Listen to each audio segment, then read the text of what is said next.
Good morning. Welcome to today's program, Create Your First Family History Profile at Plainfield Public Library. I'm Jane Thoner, Genealogy Librarian in the Local History, Genealogy, and Special Collections Department at Plainfield Public Library. Today, I'll show you how to tackle your first family history profile. You already know why you should pull together your research and write family history profiles. It'll help you and your readers. We're telling you that you can do it and how you can here at Plainfield Public Library with the resources available to you at this library, if that would help you to get it done. We're going to run through the steps that you could take on a first shot at a simple profile of an ancestor or a family member with the idea of getting it done as easily as possible, with as much fun as possible, and with the intention of maybe doing more profiles afterward and coming back in the future and updating and improving what you do this time. This is not a book you would be writing, not a carefully written journal article. It's just a profile, as short, simple, and basic as you want it to be. There may be better ways to do some or even all of these steps, but it's more important with this first effort to get it done than it is to try to do it the very best way possible. One way to help yourself to actually finish this first effort is to establish some kind of accountability for yourself. If you aren't able to coordinate your first profile with also making a library webinar on the topic, another option can be to get yourself a profile writing partner, each of you with your own profile to work on. Go through the steps together and share your accomplishments and challenges. The first thing to do is to choose your subject, someone you can write about. It doesn't need to be a direct ancestor, just any member of your family. To create my own first family history profile, I chose an ancestor, but not my favorite ancestor, not the most interesting one, not the one I already have the most information about. First of all, I don't want to decide who my favorite is. And then I also wouldn't want to be overwhelmed with the amount of information there is to cover. I don't want to feel any pressure to have to honor the person properly and create a profile worthy of them. We can work our way up to that with future efforts and just try our best this time. For my own first profile, I chose my father's father, there wearing the tie and sweater on the couch. I have some interesting information about him, but it's definitely limited. My grandfather died when I was too young to be able to remember him. This old snapshot is one of only 2 existing photos that includes both of us together, and it must have been taken as he was getting very sick and maybe just a few months before his death. As a photo, it's no prize winner. One end has clearly been cut off, and not everybody is looking in the right direction.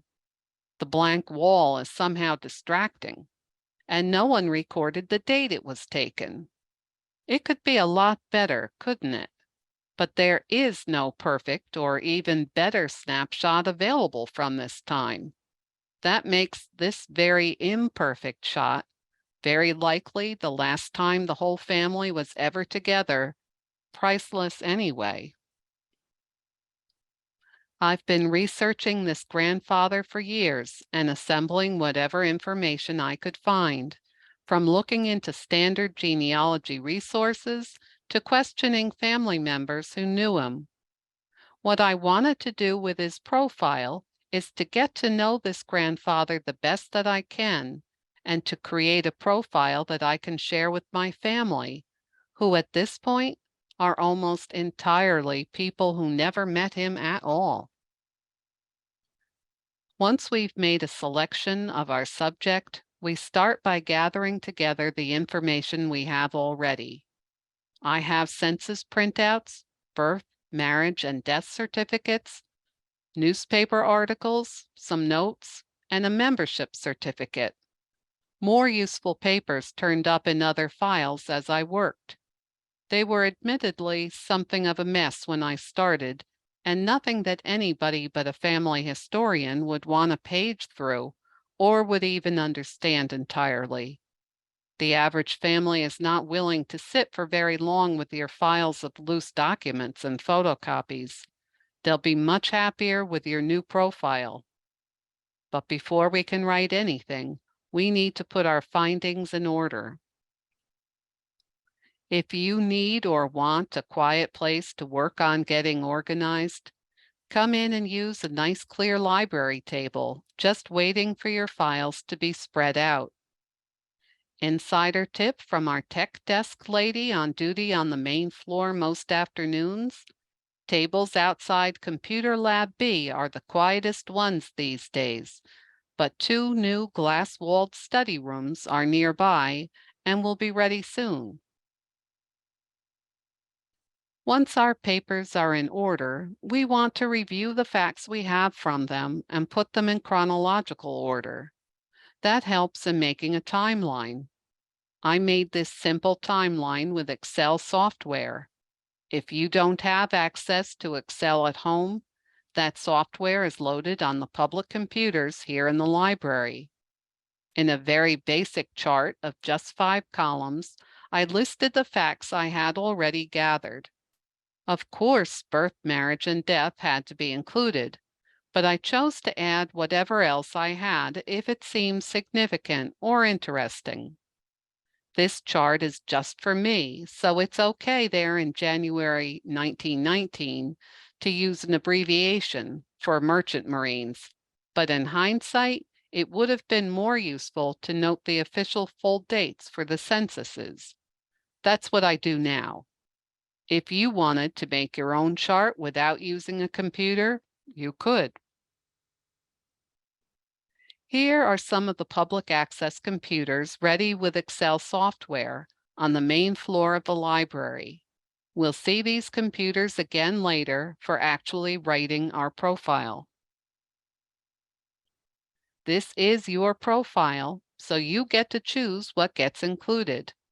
That said, if you have a particular audience in mind that you plan to share your profile with, that can certainly guide you. My cousin-in-law created a profile of her late husband specifically to share with his grandchildren so they could know more about him. She could, if she wanted, include his high school basketball team membership because that's something the kids would care about. But high school sports might not be included at all if you're writing for adults and they don't happen to care as much about sports. If you were writing about Eleanor Webster here from the class of 36, like almost anybody, there might be a couple different angles to choose between for a focus, just going by her yearbook entry alone. If you have an audience of science fans or descendants known for their own beautiful smiles, you'd know to make sure to include this material to let your readers know Eleanor better in a way they can connect to. But it's a good idea not to use yourself as the model for your audience. For one thing, you probably know things that your profile readers will not know, maybe things that need to be spelled out in your profile. One of my ancestors had to leave school when she developed epilepsy. It seems very unfair now, and someone once told me that if her family had hired a lawyer, she could have stayed in school. But medical treatment at the time was not the same as it is today, and neither was the relationship between parents and school administrators or social acceptance of this disorder. If you're aware of differences in conditions that aren't obvious to modern readers, it's good to mention them. Another reason not to use yourself as the model audience: you already feel an interest in your subject that you might have to try to create in your readers. Your audience is one thing to consider. Another is any theme you'd like to use. Not every person's profile will lend itself to a theme. My grandfather's didn't, but if your subject devoted herself to good causes or he struggled with health issues his entire life, that might help shape your profile and the things you would choose to include in it. Major historical events, or ones significant to your subject, are a good idea to include on your timeline too. They give insight into what was going on in a person's life. This could include wars, epidemics, new laws, and so on. I entered some of those into my timeline, highlighted in blue, to differentiate them from the personal events. I'd had no idea that my grandfather's family was living in a Boston suburb during the terrible molasses flood there in 1919. It sounds a little like a joke if you've never heard of it before, but 21 people died, and the damage was awful. It would have been important to the family living where they did, and with my grandfather's father's having a business in downtown Boston. This book can help by providing that kind of information easily. Although this picture is of our genealogy collection copy, which is available all the time, another copy of this useful book is on the main floor and can be checked out of the library. Originally, I was going to mention the molasses disaster in my grandfather's profile without thinking to mention that the area affected, shown in gold on this user-contributed Google map, is in the north end of Boston, while my grandfather's father's factory was in downtown and doesn't even show up in this section of the map. I think the disaster would have been important to them, but not mentioning the distance would have been unintentionally misleading.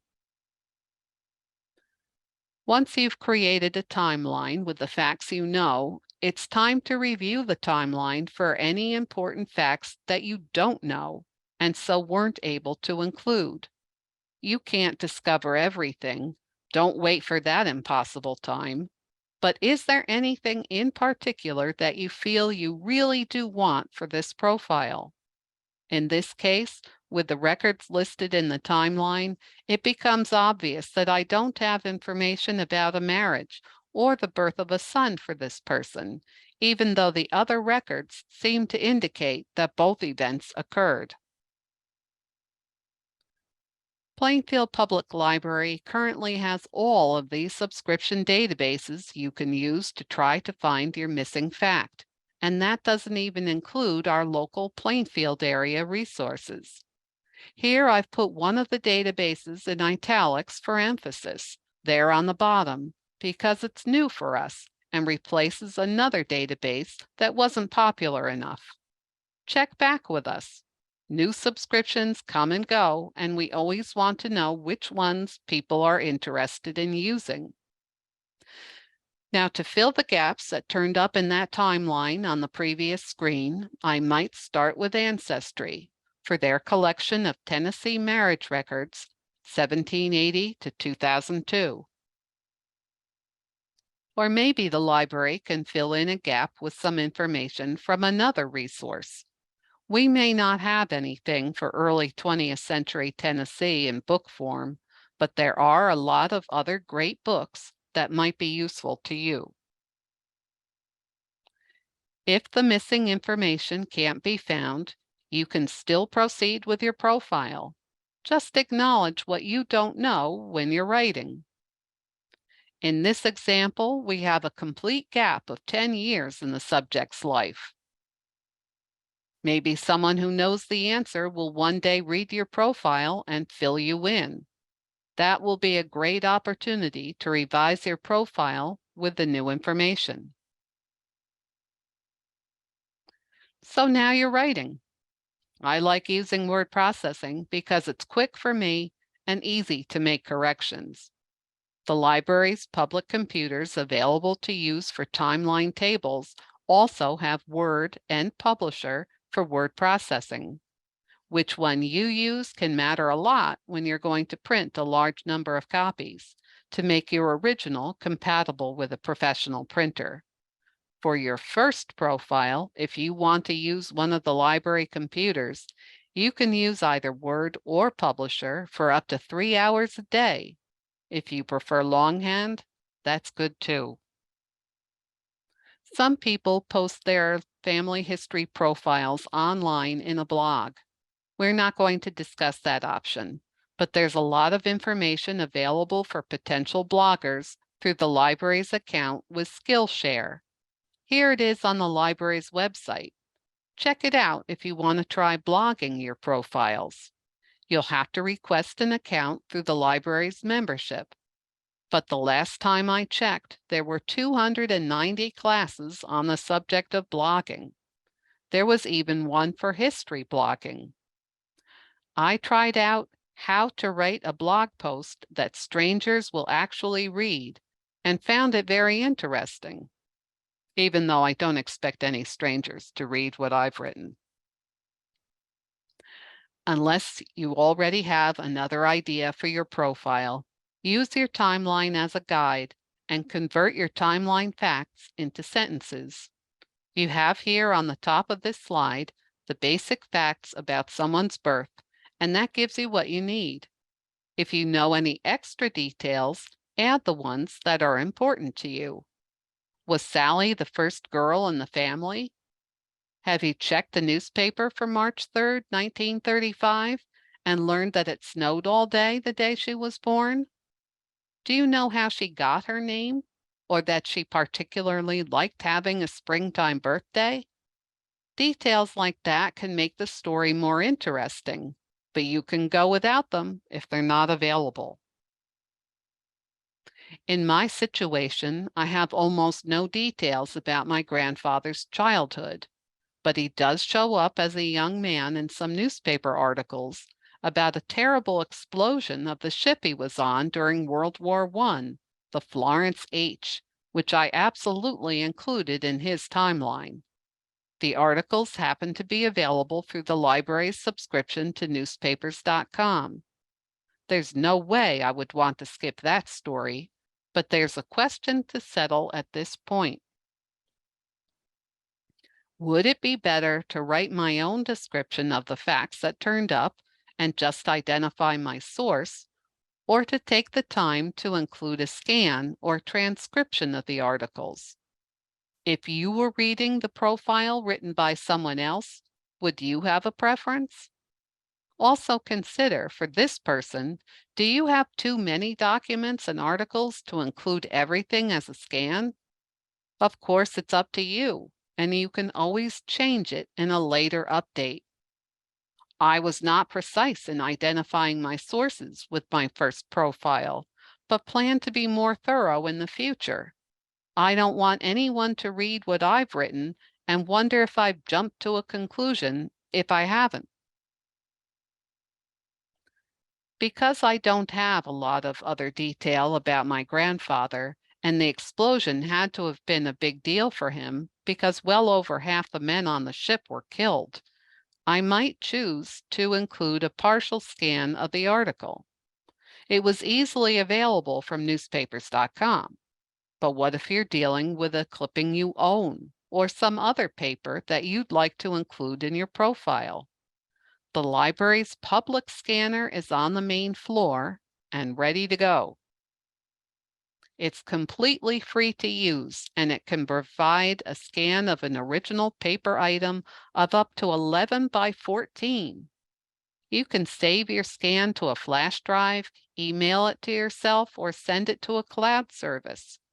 I used that scanner to digitize this snapshot for my profile and this slide, and emailed it to myself.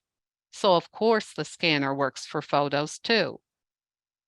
If you don't have any photos, maybe someone else in the family has something and will let you scan it for the profile. If nobody does have any photos, don't let that stop you. Forge on without them. Photos are obviously great for the cover of a profile, but I thought of what I might do if I hadn't had any photos and used this clip art hard hat instead, since my grandfather was an electrician at the Brooklyn Navy Yard for many years. I was able to make this profile cover in Word in just a few minutes. Here's another option, again only taking a few minutes and some free clip art. This one shows the old Norwegian flag. I know my grandfather had a similar needlepoint version hanging in his living room that was important to him as the son of Norwegian immigrants. It was there above the couch in the snapshot in slide 10.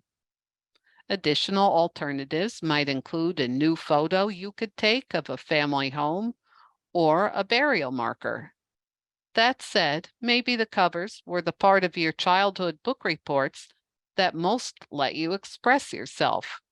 If so, have fun with the one you make for your profile and make it as elaborate as you want.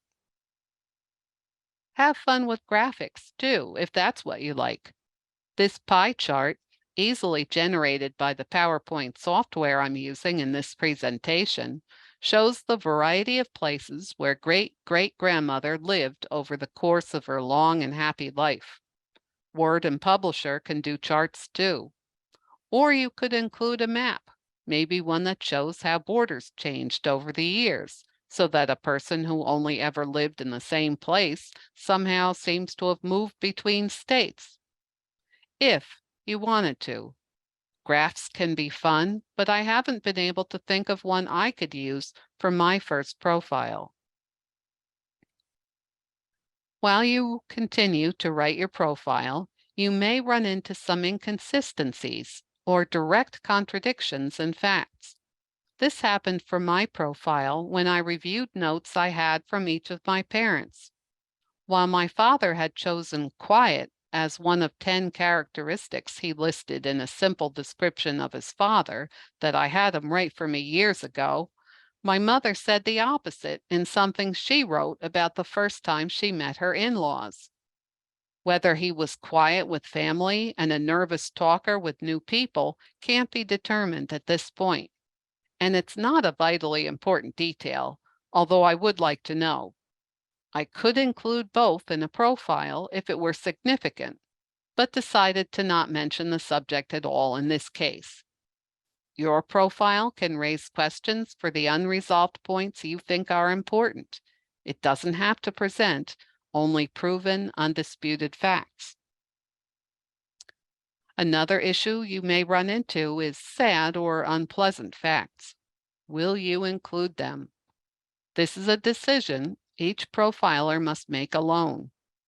When I Googled the Junior Order of United American Mechanics, I learned that it's believed that at one point the group had been against immigrants and Catholics. Remember that my grandfather's own parents were both immigrants. He also married a Catholic woman with Catholic immigrant parents, whom I've been told he was close to. His membership in this group is something else I'll have to wonder about, unless some new information turns up someday. Maybe a good book about the organization will be written. I learned some other things that were regretful, but nothing that was a secret I would betray by including it. In this case, I decided to include some negative things I had learned from my father. It didn't seem to me that hiding them would be the right way to go in this particular situation. I want people to know the real man the best they can, not a whitewashed version. But I tried to be fair. As with the JOUAM membership, you have to remember that there are things you don't and maybe can't ever know, from details that have been lost to extenuating circumstances. I'm not even sure about this funny photo of my grandfather, an unusually tall and thin man at this time, posing with two other workers with distinctive physiques. Did my grandfather think the photo was funny? Or did he just go along with posing for the shot at someone else's request? It would be nice to know, because sense of humor is important to me. When dealing with secrets that might cause pain to living family members, If you decide not to risk hurting someone, you can include what you think is important in the profile, but hold back that full-length version of the profile privately during the lifetimes of the people you want to protect. It's usually easy to omit printing a section of a document so that you can still have an edited profile to share now. Using Word software, the section here with the dotted underline can be removed. If you want help learning how to do this, ask us in local history or on the main floor at the reference desk. You can see here that the underlined part is pretty unflattering.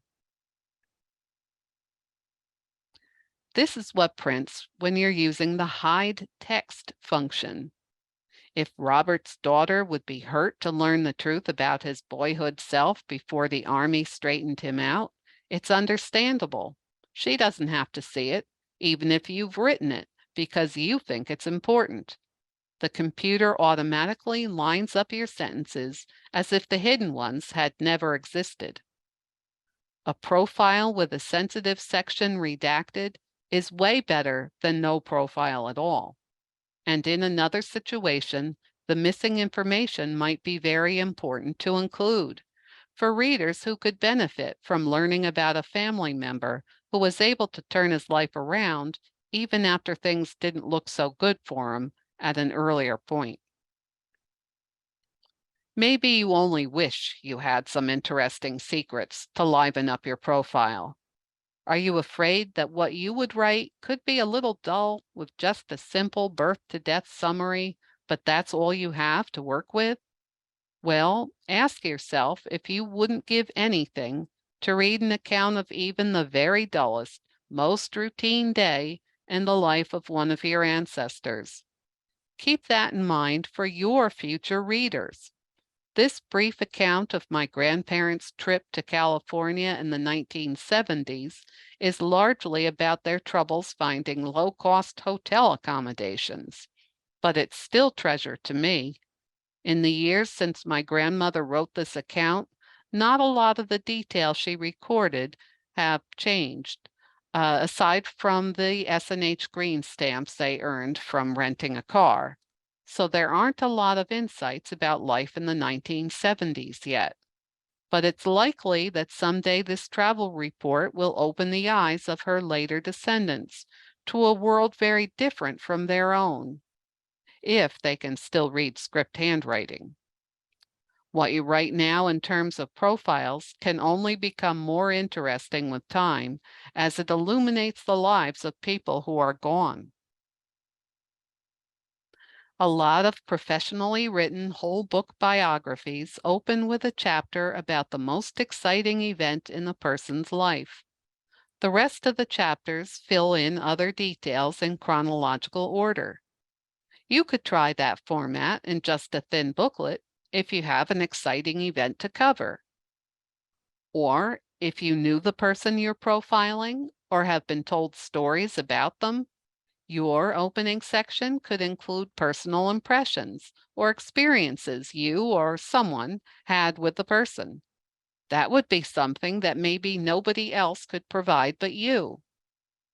These examples are all about actual people in my family tree. Not one of them is exactly earth-shattering, but these details can be enlightening, or at least mildly interesting. If you agree, add them when you can. This little 5.5 by 4.5-inch book was printed in 1914 about a 20-year-old Plainfield woman who had died the year before. It tells about her life and what was important to her and includes her poetry. She didn't have any very exciting events in her life, but the book still needed to be reprinted more than once because of its popularity as a gift. No exciting openers and no personal insights available? You might also consider some of the techniques used by successful bloggers and try an angle like one of these to help you format your writing and attract curious readers. This one is a classic. Or how about this one for variety? An outline of facts and a list of questions could be interesting to read if you explained why you wanted to know and where you'd looked. Is it working yet? Would you like to read this account about someone in your family? If the life you're writing about works for a title like one of these, have fun with it. Even though you're not related to Helen May Wilson or Great Uncle Jeff, don't these titles make you a little curious to read about them? It could work for you in writing about your family too, especially if you define strangest a little loosely. Once you're done writing, it's time to share your profile, funny or sincere, or even a bit dull, with a friend, if you haven't already been working with an accountability partner. And try reading it out loud to yourself to get an idea of how it sounds. Check for spelling and grammar, too. If you're like me, check twice that you've typed your dates correctly. Yes, make edits. But Amy Johnson Crow, who has a genealogy blog and YouTube channel, wrote this entry in her blog. She said that perfectionism keeps us from writing our genealogy. Don't let that be you. Writing a family history profile can help you to better understand your ancestor or family member and can help your readers too. It worked for me. Pulling together everything about my grandfather gave me a good reason to go back through some old photos like this one and reminded me of some sources I'd completely lost track of. It caused me to investigate other resources, taught me some things I didn't know, and showed me some other sides to him. It also lets me cross an item off my list of New Year's resolutions and gives me something to mail to a cousin who lives in Norway. He never met my grandfather, but his father had told him two things about him that you won't find in my profile: that he'd been the tallest man in Boston, and that he'd once eaten a whole banana, skin and all, not knowing to peel it because his Norwegian parents weren't familiar with bananas at the time. No evidence was found for the accuracy of either story, although they might be true, and remember that there's nothing wrong with including things you're not certain about, as long as that's clear.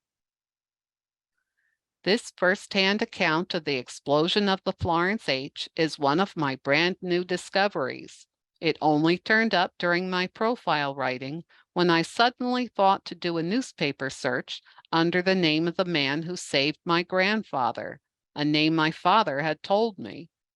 Searching by the ship's name is not effective in this situation, and my grandfather isn't named in the article.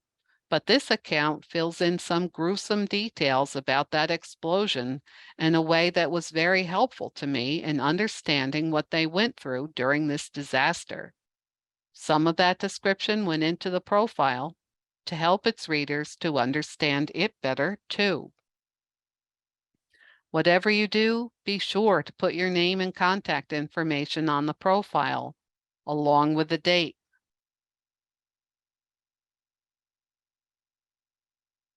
Finally, you must have seen this maxim before. You don't want your hard work to be wasted if the lone copy you made were to be lost. Share it with your family. Give it as a gift during the holidays. And if it's about anyone associated with Plainfield, please, please give the library a copy. Then I hope you'll start thinking about the next profile you want to do, here at Plainfield Public Library or any other place where you can get it done. Thank you for joining me for today's program. I hope you found it informative.